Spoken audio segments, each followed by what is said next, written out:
We have Dr Clint Yudelman. Clint is part of the culinary behemoth that is My Cousin Pescatore, known the world over for their rousing and gladiatorial battle in the furnace of the first season of My Kitchen Rules here in Australia, where they came second.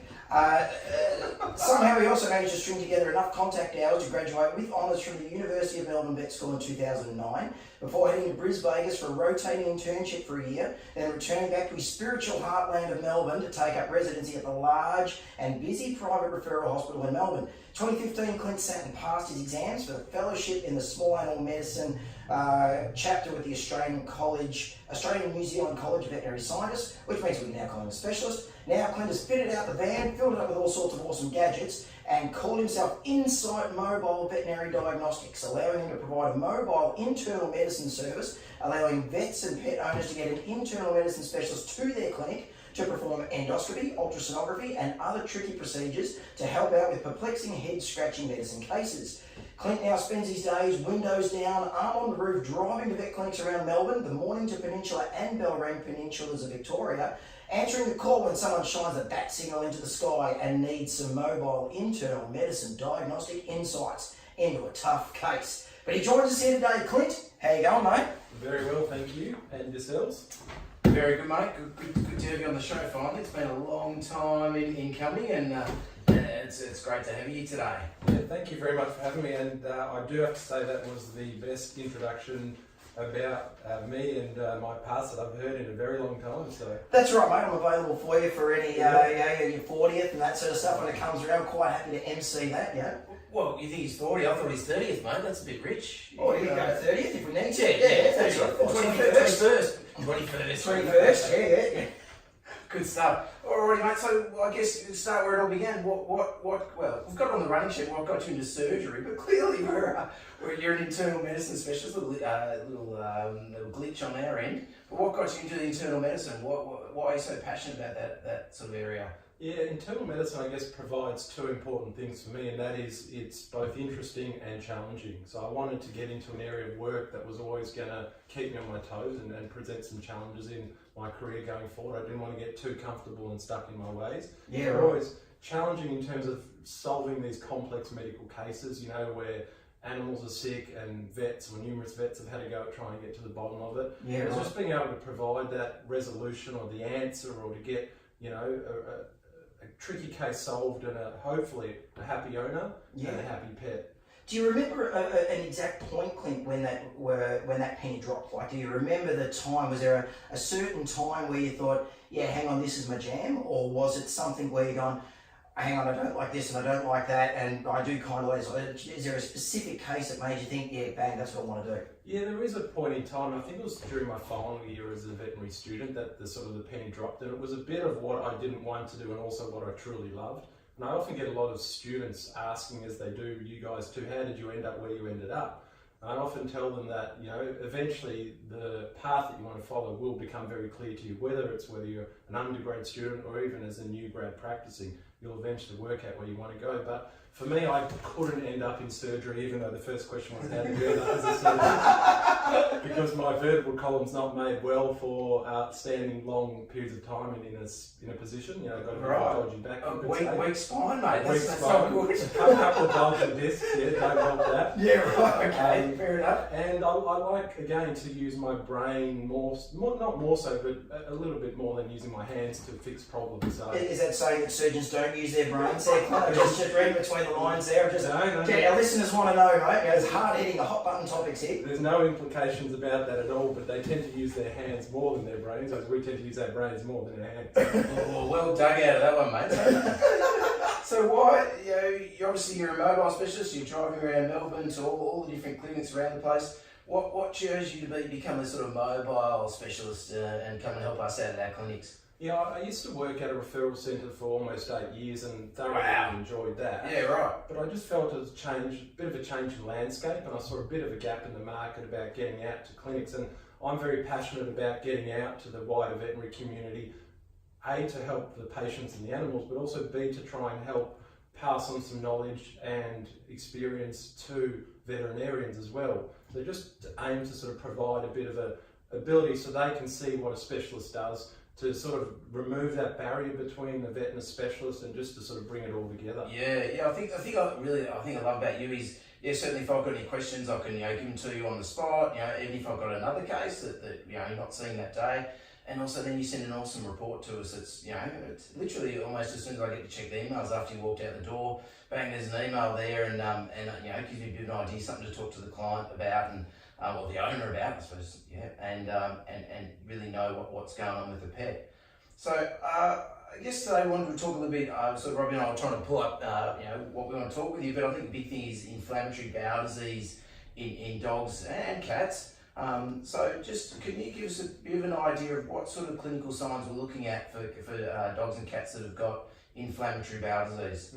Inflammatory bowel disease, I would say, is probably the most common cause of these signs in dogs and cats. So typically it's an animal that's not eating, vomiting, having diarrhoea, or losing weight. They're sort of the four sort of obvious and sort of most common clinical signs that the condition has. Comes down to, you know, what does the gastrointestinal tract do? You know, you got to eat, it digests, and then it comes out the other end. So if there's a problem with any of those things, you kind of, all right, we've got to go looking around there, you know, yeah. Pretty straightforward, it gives you the signs straight away. That's right, you know where you've got to go look. I mean, there's other stuff you've got to try and rule out, but that's pretty, yeah, when there's a problem with that tube, then you've got to go work it out what's wrong with it. So, you know, when you're saying vomiting, you know, because I mean, vomiting is something that we often have people coming in and talking to us about in the clinic, and people are sitting there saying, so, yeah, my cat vomits, my dog vomits, but does that mean that there's something back on? Do you have a bit of a rule of thumb, Clint, for how much vomiting is too much, or when it's time to sort of call in the cavalry? Yeah, I guess the first thing about vomiting, and important as a vet for us, is to be able to distinguish between vomiting and regurgitation. Because, yeah, good point. You know, particularly for pet owners who are great listeners to this podcast, if they just see the product, the material on the floor, but not the action, and they take a photo and send it take to a us. photo, better than bring it in a bag or in the Tupperware container. Yeah, vomit in a bag's not good. Technology's helped us a little bit these days. But we only need one shot of it, don't we? We don't need 13 shots of each. One will do. This is with a different filter. Sepia filter here. So yeah, distinguishing between the two, because you're looking for a different body system or a different part of the gastrointestinal tract. Regurgitation is obviously esophageal, and vomiting is obviously stomach or the small intestine, the upper small intestine. So that's the important distinction, I think, first, because you can miss the diagnosis if you're not fed the correct or don't ask the right questions to get the right part of it. Yeah, right. So with the vomiting, there's a full, you know, full body sort of motion to it, isn't there? Real retching, and the abdomen moves and all that sort of stuff. Whereas the dry retch, it just kind of appears, sorry, not a dry retch, a regurgitation. It just appears, doesn't it, pretty much? Very spontaneous, and often, sometimes, you know, typically a sausage-shaped, undigested material. Okay, so if we worked out, look, it is vomiting we're doing, and I guess this particularly may be more for cats, because often you get the owners that have got a cat that's the occasional vomiter, it's fur balls and eats too fast. You know, what's your sort of thought on, at what stage do we say, no, look, I think this cat's actually got a vomiting problem and something we need to investigate? When is that? Is that, you know, is that once a month, or is it, you know, 6 months? What are we sort of looking at there? I guess my cutoff I generally use is once a month. Right. If an animal's vomiting more frequently than once a month, there's a problem there and it needs investigation. Okay. Anything between 1 to 2 months, it's a bit of a discussion about maybe we investigate or maybe we do some trials. Anything less often than once every couple of months, it's probably an animal who's going to vomit a couple of times a year. I'd probably say more so dogs, because they're more likely to eat things that you know, aren't part of their typical normal diet, and so they may have the odd vomit. Yeah. It's a very interesting point about cats and fur balls, and it depends who you speak to, but there's a couple of interesting perspectives on fur balls and cats. And some people think that cats vomiting fur balls pretty frequently is a relatively normal thing, whereas others tend to feel that that's potentially a sign of something chronically wrong with the bowels, like an underlying inflammatory bowel disease. Right, so look, just need to hold the mic a bit closer. Sit out there, get out there, put your head out there, mate. What's your sort of thought on it? When is vomiting the hairball stuff, or do you sort of think if a cat brings up hairball once a month, is that okay, or you still say once a month vomiting, that's not okay, we need to have a bit of examination? Yeah, if a cat's just bringing up a hairball, let's say once a month, it's probably about okay. But if they're bringing up a hairball every couple of weeks or something like that, I'd probably say, yes, it's normal to bring up hairballs, but maybe the frequency is a bit of a concern, and let's go looking for something underlying it. Okay. So we've got the cat in, a cat or dog in, they've got some of these signs that you talk about along the lines of some gastrointestinal issues. Obviously we're doing a clinical examination, and maybe we're losing a bit of weight, it's just, maybe we've got a little bit of diarrhea. Sort of where, do you think we should be going tests and what's the next sort of step, or what do you think we should be doing?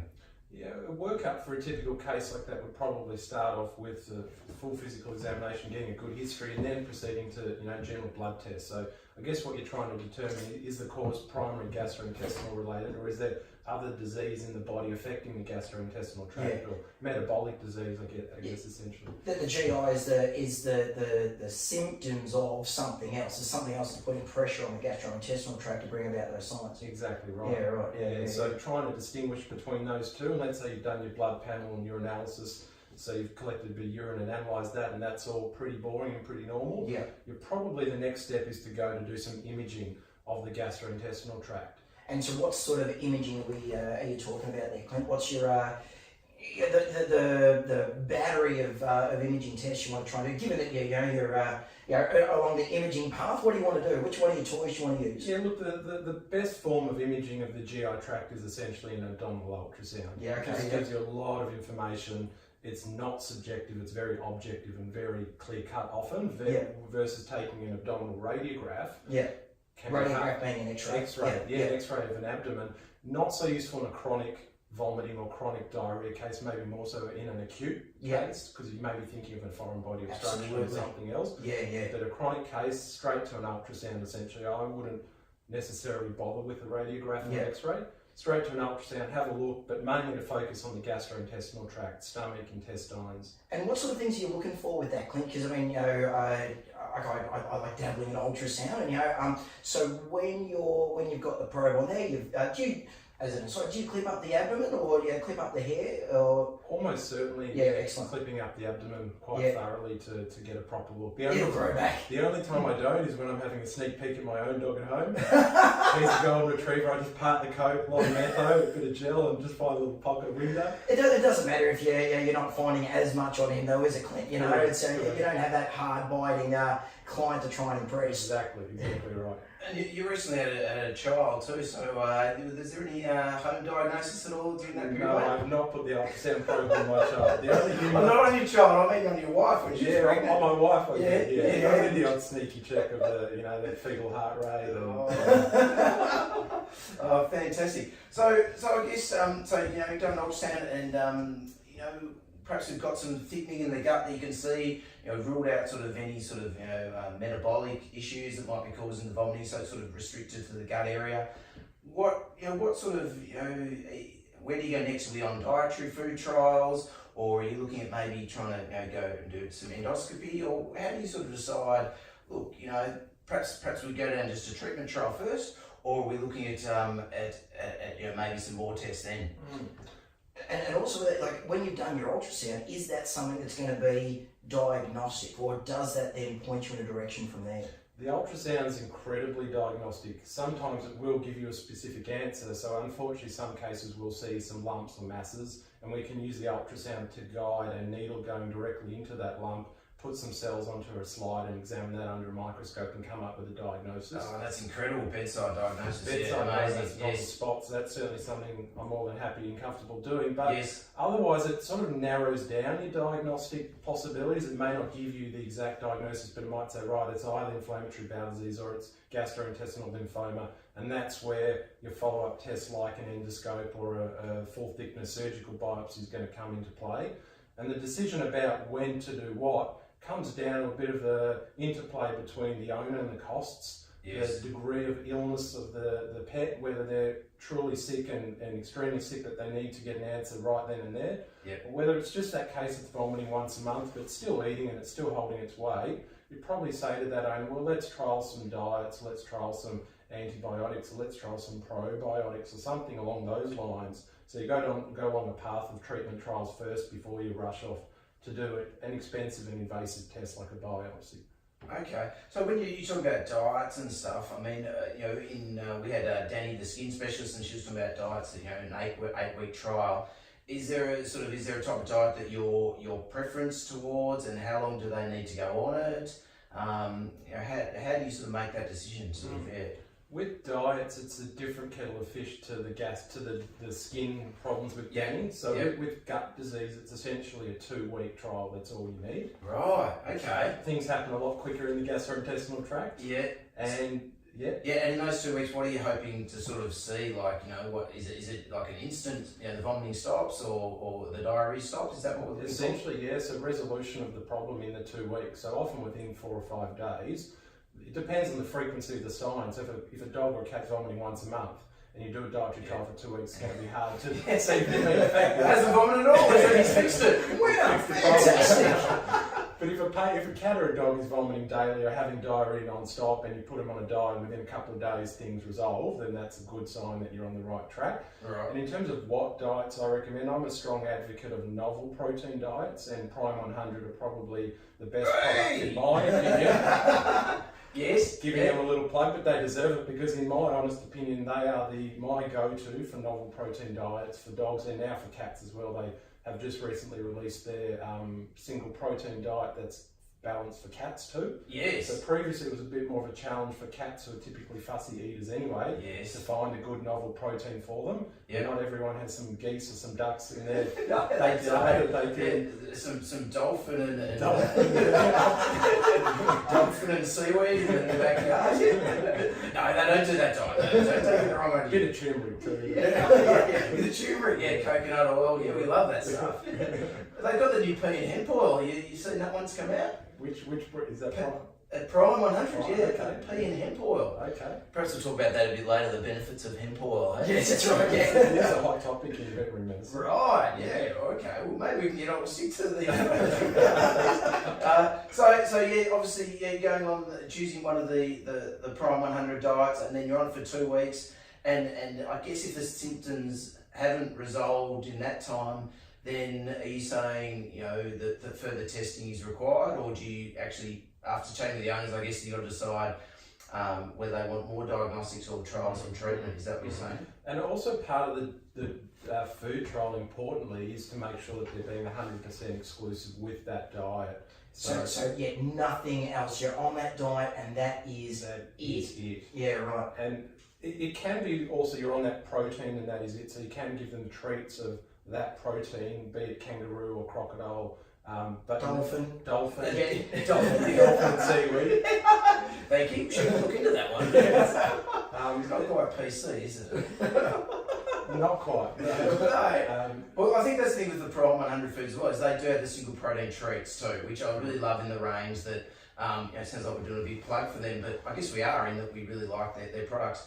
If you're on that food, you're on the kangaroo food, then they've got the kangaroo treats. So you can actually, because that's often, I think, something owners always say, what can I give as a treat? And we're sort of like, well, you give them a bit of a dry food or whatever it is. But now that we've actually got some bags of treats, I think it's really good. So it makes it really good, really helpful. And I guess the thing that I often explain to pet owners about inflammatory bowel disease and the thing about 100% exclusive is a bit like a peanut allergy.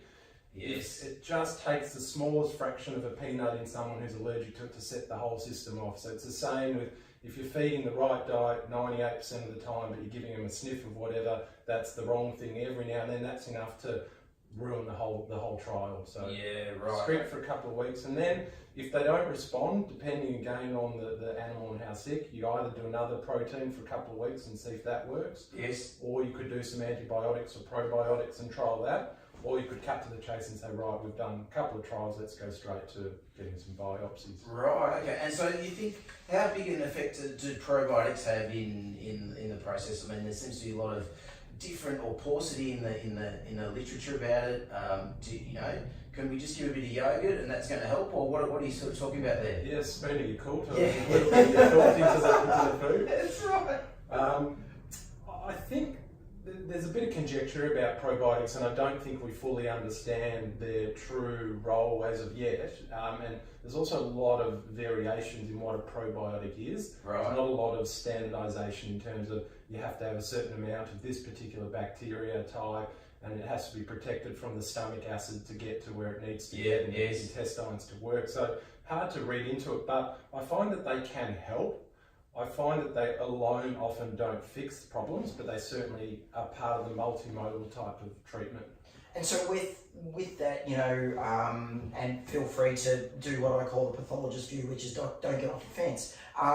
Do you have any go-to probiotics that you use? Because while there are some that are out there for the animal, you know, products, I always get a bit funny when you see the ones that go, and so these are for dogs and cats and kittens and chickens and lizards and all that sort of stuff. I was like, oh dude, yeah, these are all completely different gastrointestinal tracts. What are the ones you go for? I don't know if they work for dolphins though. You're wondering about that? Yeah, I was wondering about the dolphin. The dolphin probiotic. Well, I think if you feed the dolphin the probiotic that you then use for the feed for the animal that's got the problem, you sort of don't need the probiotic because you're giving it in the food chain to the animal that's going to end up eating it. So it's like a dolphin vector. We're talking about using dolphin as a vector for a probiotic. I love it. I love it, Clint. Just want to say no dolphins during the recording of the podcast. Let's get it out there. Coming from the person who brought up the I know. It's really gone a bit far. I probably should have just thought of something else like cockroaches. We're really pro-dolphin here. Very pro-dolphin. Yeah, we do love dolphins, yes. That's what we're not making dolphin food. No way, we're not. So coming back off the tangent a little bit. Thanks for reaching back, Clint. Yeah, welcome to Let's Talk Pets.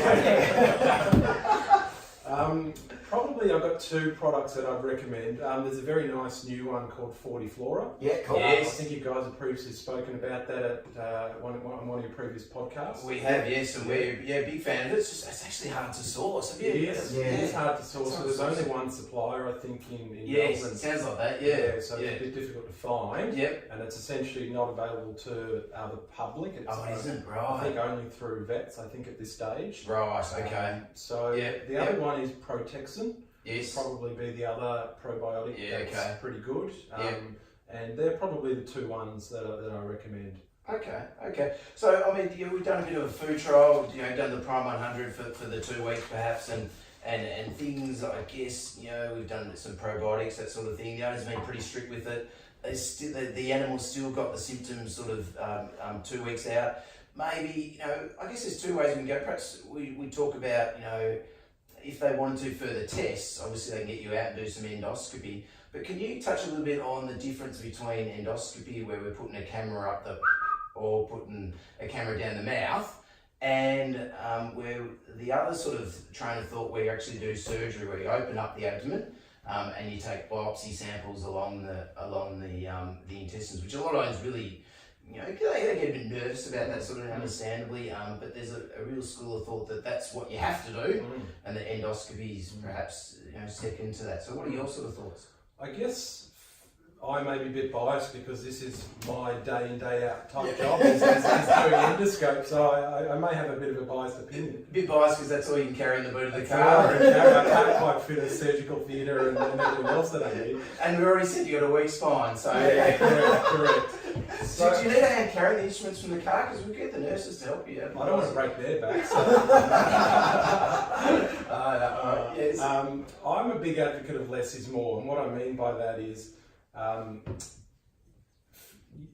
you don't always have to cut them open to get the answer that you need. Right. I'm a big advocate of trying to get the most out of the animal by doing as little to them as possible. Yeah, okay, right. So we're essentially here advocating for dogs and cats when they come in, and we're providing advice to the owners on behalf of the animal. We're essentially their spokesperson. Yeah. There are cases, without a doubt, where I do recommend surgery, and there's no doubt about that. So there would be cases like where you've got disease affecting part of the gastrointestinal tract that you cannot physically access with an endoscope. So that's typically the middle part of the small intestine called the jejunum. Yeah. With an endoscope, you can get the stomach, the small intestine from the mouth and from the... We can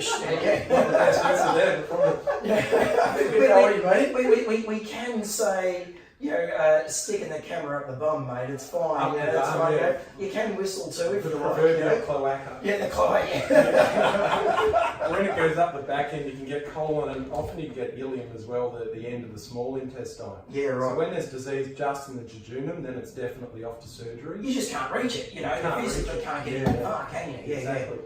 And when you've got diseases affecting the external aspect of the bowel that your endoscope can't reach, because you're only going from the inside and getting a look from the inside. Things outside the tube. Outside the tube. Yeah, right. On the outside or outside of. Yeah, okay. Yeah, so if you've got liver disease or big lymph nodes or pancreatic issues that you need biopsies of as well as the gut, then you'll go for surgery. Yeah, right. But pretty much for everything else, I'm a big advocate for endoscopic biopsies, and again, less is more. We get smaller samples with endoscopic biopsies, but with the technology and science that we have access to these days, they can get more out of that little bit of tissue as well. So with a good piece of endoscopic equipment with some sharp biopsy forceps, with someone who knows how to use it relatively well, because there's a big skill in getting good samples, and that comes down to experience and expertise and equipment. Yeah, right. With all of those in play, you can get reasonably good biopsies deep often into the submucosa. Yeah. And it's often enough to differentiate often between the two conditions that we're looking at, which is IBD and lymphoma. And there's also some studies that have come out to suggest that the mucosal appearance, so the mucosa is the inner lining of the gastrointestinal tract. The gooey bit, the gooey bit that everything runs past. Exactly, yeah. The appearance of that correlates way better with the degree of disease than any other means of assessing it. So better than ultrasound, better than surgical appearance from the outside. Yeah, right. And so you can get a look at all of that, and you can get lots of different samples, all within the stomach, all within the small intestine, all within the colon. So you get a really representative idea of what's going on throughout the gastrointestinal tract. I mean, Clint, this is something that I think is really, really cool with endoscopy. Can you describe to the listeners sort of how it is you get those biopsies? Like so you've got the camera down there.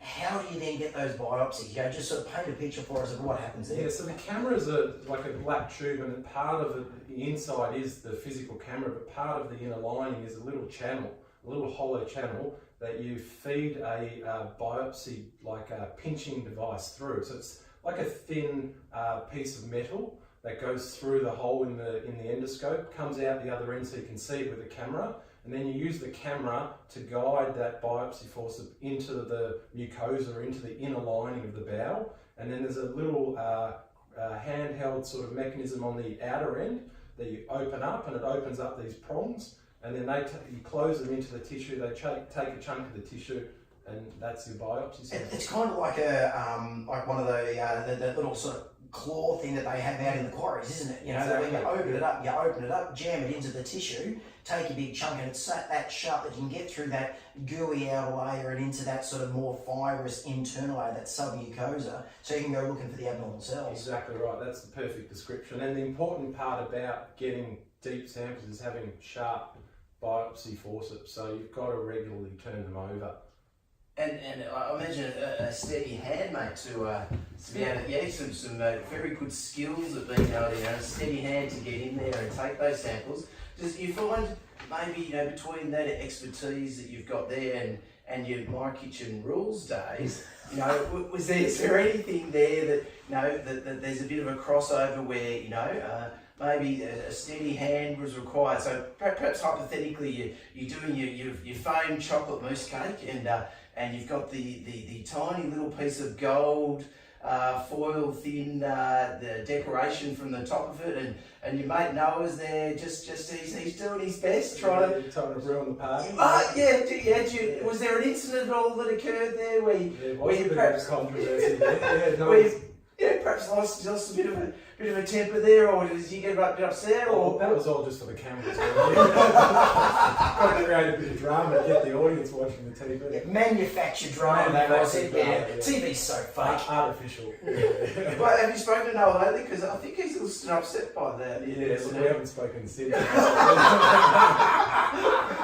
Good stuff, mate. Good sport. So, all right. So you've got your samples. I guess we get a diagnosis from that. Like you said, differentiating between, is it inflammatory bowel disease or is it lymphoma, which is a type of cancer that is unfortunately common, I guess, in cats, perhaps more so than dogs.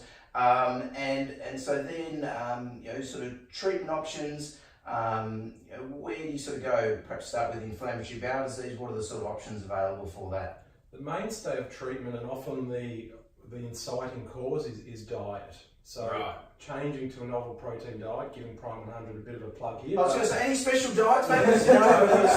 Prime 100 all the way. No dolphin diets. No dolphins. Whoa, don't bring that back. No We just dolphins. edited them all out. So, I was saying, if you do want to swear and call it the something else, we can just do a little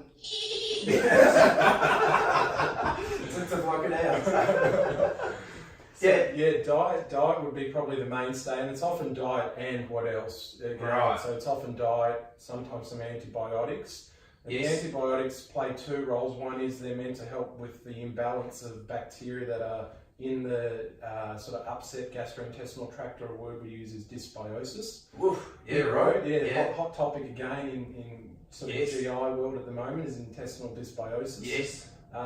So the antibiotics that help to sort of destroy some of the bad bacteria, but also some of the antibiotics that we use do have some sort of what we call immunomodulating properties. So they sort of alter the functions of the immune system and sort of dampen it down a little bit, because it's thought that it's a sort of ramped up immune system that's contributing to the inflammatory bowel disease. Right. Okay. And then, And you go to for that? What's an antibiotic you start with?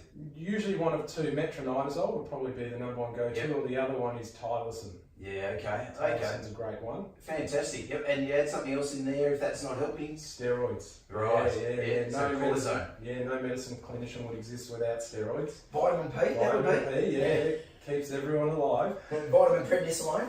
Yeah. Yeah. Prednisolone. Yeah. Cortisone. Yeah. Okay. Cortisone, prednisolone, not the anabolic steroids. These Oh. are actually catabolic steroids. Wow. Ooh, gee whiz, that's a technicality. And how are the steroids working then? Like, what are the steroids doing when you're putting the animals on So those? the steroids have a number of great properties. They're an anti-inflammatory, so they're settling down the inflammation in the bowel. They can suppress the immune system as well, depending on what dose you use it at. And they're also an appetite stimulant, so it's particularly good for a dog or a cat that's part of their symptoms, as we talked about, is not eating, and you need to get them to eat to get better, is putting them on some steroids. So it's a really helpful drug, and if used well, it can be your best friend, but if not used well, it can also be your worst enemy. Okay. Right. It can have some side effects, can't it? Side effects for sure. Yeah. Okay. And what about mesalazine? Do they use mesalazine? A bit of a left field question. Is that used at all? Mesalazine. Mesalazine. Is that the anti-inflammatory that's used for the colon? Yeah. Yeah. For colitis and that sort of thing. Is that the Cilazapyrin? Is that the... So it's We're Pentasa. not talking about melassamine. That's Whoa, we have to. No, mesalazine, I think it is. Pentasa. That can be used for large bowel problems. Right, So okay. that can be helpful when things like steroids have failed. Yeah, okay. That can be useful for those sort of problems. All right, fantastic. And so, I guess, looking at the other way, with inflammatory bowel disease, you've got the medication that sort of assists with that. And do you find most of the time you can get it under control and manage it with the dietary, the medication, the probiotics, sort of, all added together? Do most cases go pretty well? Most cases do well, but you do get the odd case that can be quite difficult to get under control, Right. a refractory case. Yes. So that case may need really high doses of steroids, or steroids and second line drugs like cyclosporin or azathioprine. These are pretty heavy-handed drugs that we're sort of reaching for now. And some animals, unfortunately, may succumb to the disease in the medium to long run. Right. Whether it's the side effects, whether it's the severity of the disease process that we can't get under control, there is the odd case that you just, no matter how good you try, you can't manage it or fix.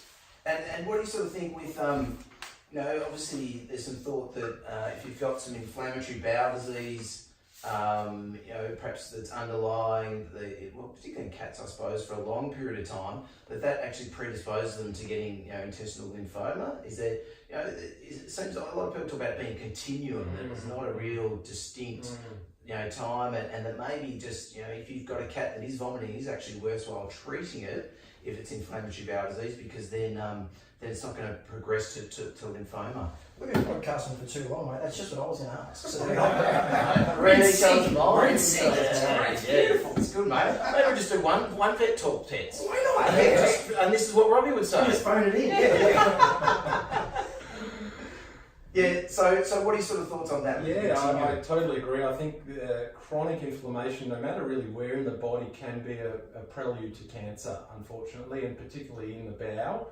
chronic inflammatory bowel disease, and probably more so in cats because more recognised in cats, can lead on to sort of lymphoma in the gastrointestinal tract. Right, So okay. for pet owners out there, certainly if your cat's got gastrointestinal signs, it's better to get onto it early rather than late. Right, so it's not just food balls or eating the food too fast. If it's not any more than, well, we sort of said once every 3 to 4 weeks, then you've got to come in and see us. And then lastly, talk about the intestinal lymphoma. What sort of options for treatment? It's a cancer of the gut, as we said. What are the options we've got there for treatment? So most cats, let's say, who get intestinal lymphoma get the rather better type of intestinal lymphoma. So I always say to pet owners that if you get cancer, you want to get the good or the bad, essentially, or the treatable of the cancerous option. So small cell alimentary lymphoma or lymphoma of the gut in cats is one of the better cancers to get. And lymphoma being a cancer of the lymphocytes, one of the white blood cells. Correct, yes. And those cats can live for many years, provided they're on the right treatment, which is often an oral chemotherapy tablet, as well as some cortisone, and probably a good diet too, just to help manage that underlying. Because that bowel isn't working well, so therefore if you're using something like a novel protein diet, it's going to be easier for that diseased bowel to get the job done, isn't it? Yeah. You're not trying to ask too much of something that's under a lot of stress. For sure, and they have a great quality of life, those cats. Like I've got one that we've been treating for 3.5 years now since diagnosis, and she then they'll have to help me out here. When they've not had disease and they've gone back, remissions when they lose disease, and then what do they call it when they relapse? Yeah. So she relapsed, and now we've got her back under control, and we've had to change her chemotherapy a little bit. But now she's still kicking great goals, So a lot of times people you mention the word chemotherapy and they kind of retract a little bit and go, ooh, but it really is. I call it sort of chemotherapy light, because it's not the bad. Their hairs don't fall out or anything like that. Like, do you have any comment on the quality of life of these cats while they're being treated? Yeah, chemotherapy is a funny word. Some pet owners really, it sends the shivers up their spine the moment you mention that word, and there's a lot of negative connotations with chemotherapy. Yeah, totally agree. Yeah, spot on. But if you work through with pet owners with this and provide as much information to them as you can about the treatment, they may come on board. And the sort of treatment that we treat cats with lymphoma in the bowel is a very gentle form of chemotherapy. And it's a form of chemotherapy called metronomic chemotherapy, and so the side effects of that are almost minimal. These cats are a hell of a lot happier, healthier, and better on the treatment than they were when they weren't. And so the side effects are almost absent, you could say, on this treatment. Fantastic. Okay, well, that's good to know. I didn't know that. That's great. Good stuff, mate. Alrighty, so look, I think we might actually change tack and actually talk about something. Well, we had a surgery topic, but it doesn't seem to be your area of interest, so perhaps we'll stick on the internal adjuvant stuff. The pancreatitis, right? So perhaps if we look at inflammation of the pancreas, perhaps let's start with sort of, I suppose, dogs initially. What's the latest on the causes of pancreatitis in dogs? There's two major risk factors I find for canine pancreatitis in dogs, and that is having a high fatty blood, or hyperlipidemia we call it, and eating a fatty meal. So that's like your combination that you have those two risk factors, and you're pretty much asking for pancreatitis there. And so things like certain medications can play into that. So cortisone, for example, steroids do cause fatty blood and make animals hungry. So they often scavenge things or eat a fatty meal, and then they potentially get pancreatitis. Right. Certain seizure drugs too, like phenobarbital. Yep. So you don't think it's the cortisone that's the problem? It's more the inside the hyperlipidemia, the fat in the blood, and the want to eat the pizza that's left over, or the barbecue or whatever. Very controversial area. It depends who you ask and what their opinion is about this. My personal opinion is, and interestingly enough, I actually treat some cases, and I stress some, not all, but some cases of pancreatitis with cortisone. Ooh, with right. steroids. Yeah. And had great success. But I find it's the steroids that lead to the ravenous appetite or the scavenging, and it's the fatty blood. It's that combination. So it's an indirect effect of the steroids rather than the steroids directly triggering the pancreatitis itself. Wow, okay, yeah, I didn't know that. Do you know that, mate? No, but it makes perfect sense. Yeah, I mean, the hyperlipidemia is something I often warn people about, particularly schnauzers. Yeah. You know, I always talk to them about, you know those times where you're just taking blood from the schnauzer and it comes out looking like a strawberry milkshake. Yeah.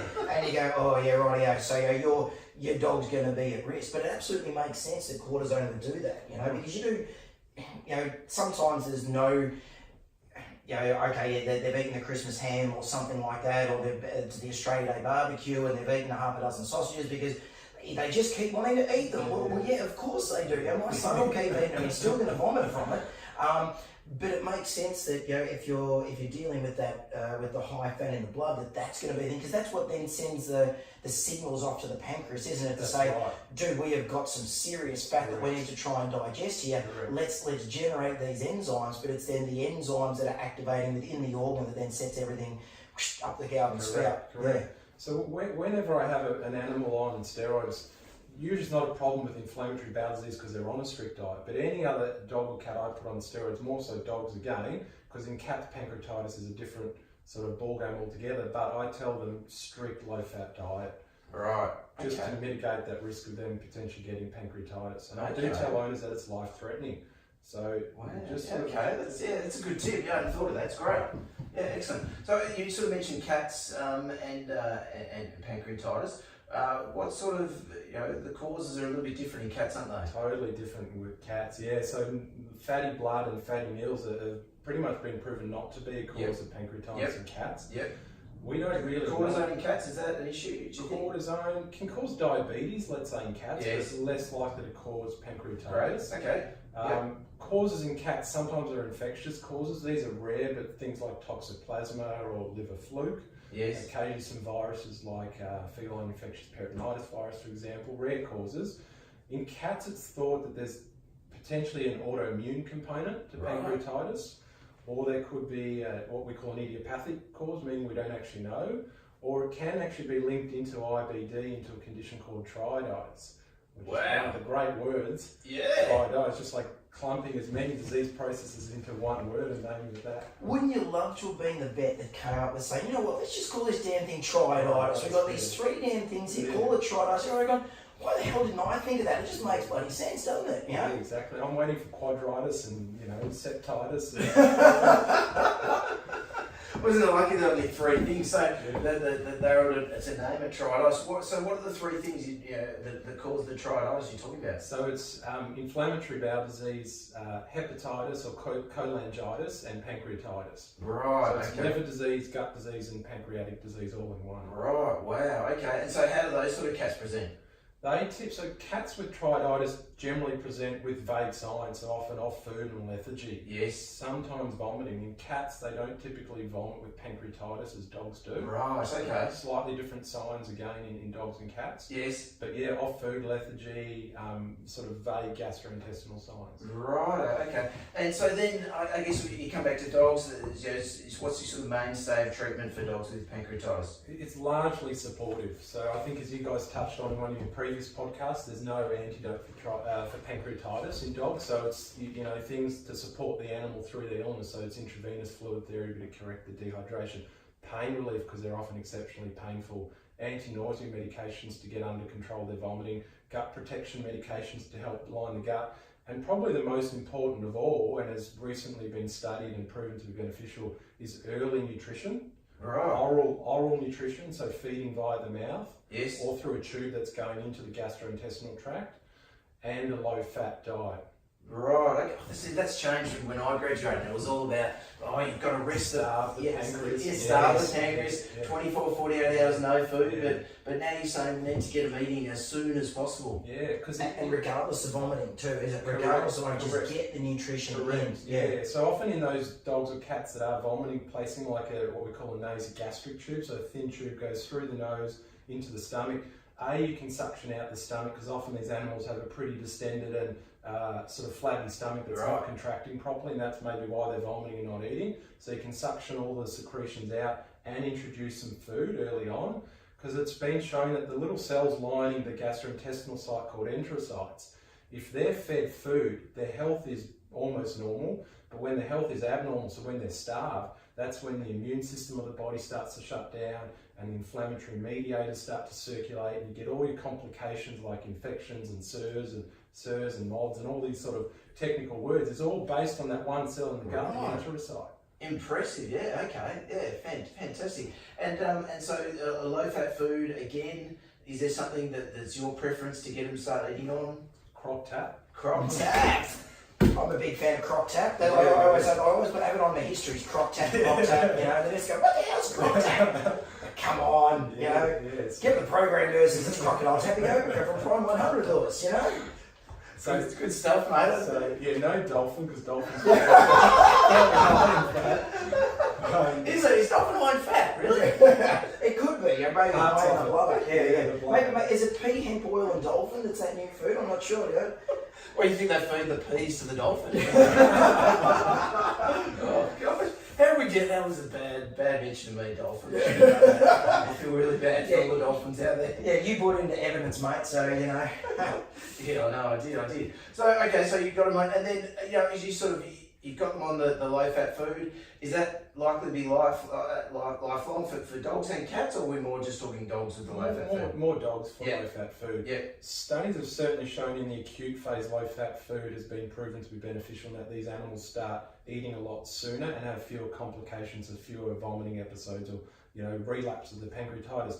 There's been no true studies in the long term, but a lot of it is what makes sense. Is that we talked about the fatty blood predisposing them to it. If they've already had an episode, they're predisposed. If they've got fatty blood, they're probably predisposed. So if we're feeding a low-fat diet, we're just trying to mitigate all those risks and prevent any relapses going forward.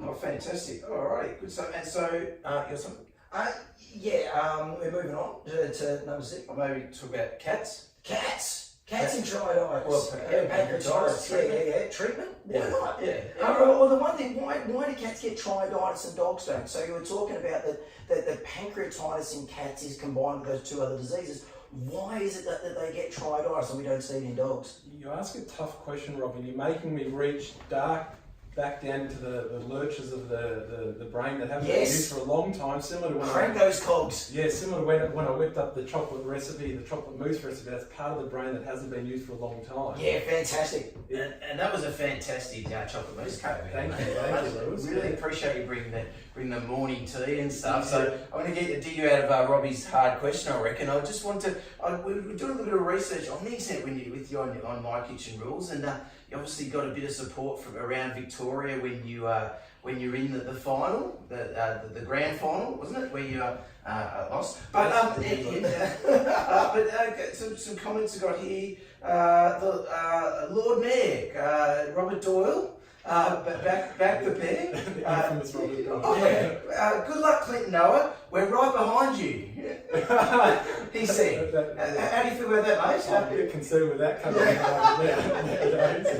But it was great to have the support of the city back then and the state. It was a big sort of state rivalry back then. It was the Vics versus the Queenslanders. Right. Final. Yeah. Okay. And we did succumb in the end to the Queenslanders. Yeah. What was your Achilles heel? What'd you lose? I haven't watched the back episodes. The full back catalogue. They felt we were 2 really good-looking young blokes, and they just didn't want to put the world in front of us. So. Well, at least you're honest, mate. That's good. Yeah. You're really good. Oh, look, it was a tough battle. Well, it was pretty neck and neck, and at the end of the day, it's just probably their food was a little bit better than ours. Well, that's what the show is about. That's quite possible. And they touched on veterinary aspects. So perhaps I think you might have got over the line. Yeah. But yeah, it was a show about food. So, yeah. But I can answer Robbie's question if you want. Yeah, let's go for it. I will. Essentially, the cat has got a unique anatomy. And so the duct from the pancreas and the duct from the bile, from the gallbladder, unite and merge to form a single duct as it enters into the intestine. So essentially any disease process affecting the gallbladder or the pancreas can affect the gut, or any disease process affecting the gut can affect the gallbladder and the pancreas. It's like a 3-way tap, isn't it? It all go into the one. It's like a Y splitter. Yes, yeah. Sort of all. And so if you've got IBD, well then that means that the defences are down, so it's easier for something to go in, or vice versa. If you've got something that's inflamed in one organ for some reason, well then that means that the other ones are going to be affected. So then treatment-wise, where do you go with treatment? You were saying, alluding to it being obviously IBD, if it's going to have an immune-mediated aspect to it. If that's the same with pancreatitis and then with the cholangitis, is that then when you're reaching for steroids in your low-fat diets and things like that too? Often, yeah, for cats, you reach for steroids to help reduce the inflammation and to sort of dampen down the immune system. There is the possibility of sort of reflux of bacteria as well from the gut up into the pancreas or into the biliary tract. So some antibiotics, different to the ones that you would necessarily use for the bowel, can be helpful to manage those infections. Yeah, those ascending infections of that biliary tract. Exactly. So to treat those, and then, you know, it's just supportive care again as well. Cats stop the vomiting. You know, pain relief too. Yes, yeah. Antibiotics, anti-inflammatories. Appetite stimulants, so where do you stand with those? Yeah, look, they're useful in cats. Yeah. I guess I prefer to try and treat the condition that's stopping the cat from eating rather than just using the Band-Aid approach to get the cat eating. Yeah, gotcha. But sometimes you are that desperate that you just need the cat to eat. Yeah, right. And it can be life or death, or it can be, well, if you don't eat, we're going to have to put a feeding tube in. Yes, yeah. So let's try and get the cat to eat first on its own. Yeah, gotcha. So, yeah. Excellent. And what's your favourite? What's your go-to for your appetite stimulating the cat? Mirtazapine would be the go-to, but at the right dose again, because it literally can set cats up the wall. Yeah, it can be crazy. Can be a stimulant for their brain, and can. I've had owners tell me that their cats just meowed at them non-stop for 12 hours after having an incorrect dose of mirtazapine. Wow. Well, we're not allowed to talk about doses, but make sure you get the correct dose. And there are any vets out there listening. So, and you just mentioned the nasogastric tube stuff. I mean, it can be quite for some vets, quite a technical thing to do. Is that something you'll come out to the clinic and put into a cat if it's not eating, if need be? Yeah, nasogastric tubes or esophageal feeding tubes or gastrostomy tubes or G tubes. Right. Any sort of feeding tube, I'm more than happy to put in. Fantastic, mate. Oh, that's great. Wow, what a wrap up today on all stuff gut and intestinal. I think we've almost touched on every organ, I reckon. But even touched on that one. Gets you out of bed in the morning. Some research that excites you. What really makes you go crazy? I love every aspect of my job. I love getting out there to the GP veterinary community. I love the interactions I have with vets on a daily basis. I love helping solve the cases and the problems. There are a couple of new and exciting things that are sort of interesting me, I guess, as well. One of the things I'm looking into is sort of laser lithotripsy for bladder stones in predominantly dogs, so using laser energy to shatter stones and then retrieve it via an endoscope rather than, again, it's a age-old debate. Do you cut an animal open to take out the stones, or do you try to do it in a less invasive way? Yeah, so right. That's something that I'm looking to get on board potentially, and I may be going to the States to do a little bit of training. Awesome. So with that, with the lithotripsy, like, so say, there's one of the real pain in the bum things if you've got a dog, but so male dog, so a longer, narrower urethra, so if they've got a small stone it can lodge in the urethra and can be a real pain to try and sort of retrograde flush back into the bladder. Can you actually get those out from the urethra using lithotripsy, or do you have to try and get them back into the bladder? Generally, they have to go back into the bladder. Yeah, right. Because I think the potential is you could damage the surrounding urethral tissue with the energy that comes from the laser. Yeah, right. So it's safer in a larger into the bladder. Yeah, right. And then so once they're shattered and fragmented, then you retrieve them or flush them out or use whatever technique. And I guess the other area that you mentioned a bit of research that's coming out that could be good is for FIP, or Feline Infectious Peritonitis in cats. Yes. There's a recent drug that should hopefully become available, I'd say, in the next couple of years, or 5-10 years. It's a coronavirus inhibitor. Wow. That has shown to be relatively good in terms of success rate for treating and sometimes curing cats of FIP, which is incurable and often fatal disease. Yeah, horrible disease. That is amazing. Yeah, so that's really interesting. Wow, you heard it first, guys, on Two Vets Talk Pets. That's fantastic. I mean, that's amazing, because that has always been a death sentence, you know, and it's only just a matter of time until those cats lose weight, fever, you know, and you know, young cats, and it's always heartbreaking. So to have something where, geez, yeah, we've got an option, that sounds awesome. Yeah, it's really exciting if it becomes readily available on the market and it gets through all the processes of all the studies and the safety assessments and everything. Yes, like that. a bit of a way to go, but that does sound exciting, mate. But I'll just take you back a step there. I do really like the idea you might head off to the States, do a bit of training and that sort of thing. I wonder if, because you got the sore back, mate, do you need two strong lads to carry your suitcases over? Because I reckon I know some volunteers. Absolutely, yeah, absolutely. That could be a trip, couldn't it? Vegas, where are we going? Yeah, those. Oh yeah, out to the Western Vet Conference. That'd be alright. Yeah, we'll have to go there and try and check it out, probably, because the laser, I'm sure, is pretty. Sure, it's pretty heavy, looks. You know. Yeah, that's right. It'd be heavy to bring back. You need someone to carry it back, I reckon. And with the success of this podcast, now you guys are referring to first class seats. Is that right? What we found out on the way. If you guys get enough Patreon supporters on board, you'll your first class tickets off to the United States. Well, that's a good segue, guys. Just hit up on Patreon, because you need to get to the States with Clint. Oh, fantastic. Look, it's been great having you on today, mate. We really appreciate you taking the time out. This is Saturday, and you've got a young family at home, so thanks for taking the time out to have a chat to us. Now, as with all our guests, we do have a show bag of some goodies that you know to keep you going. We are. First thing up, as you're a chef, mate, you can never have enough potato peelers there, mate. That's actually that one that hasn't been used yet too. So yeah, brand new, brand new. Yeah, my 2-year-old daughter will really appreciate it.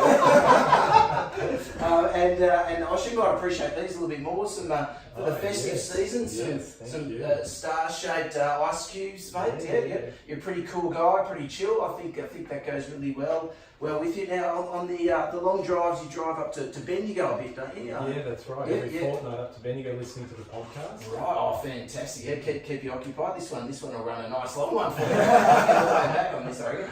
Some special flavoured jelly beans there for you, mate, just to chew on the way. Yeah. And think of us while you're munching down, and the old perennial favourite, the fruit tingles. Whoa, yeah, nothing gets by without a fruit tingle. Yeah, that's right. Yeah, get a whole lot. No, that's lifesaving.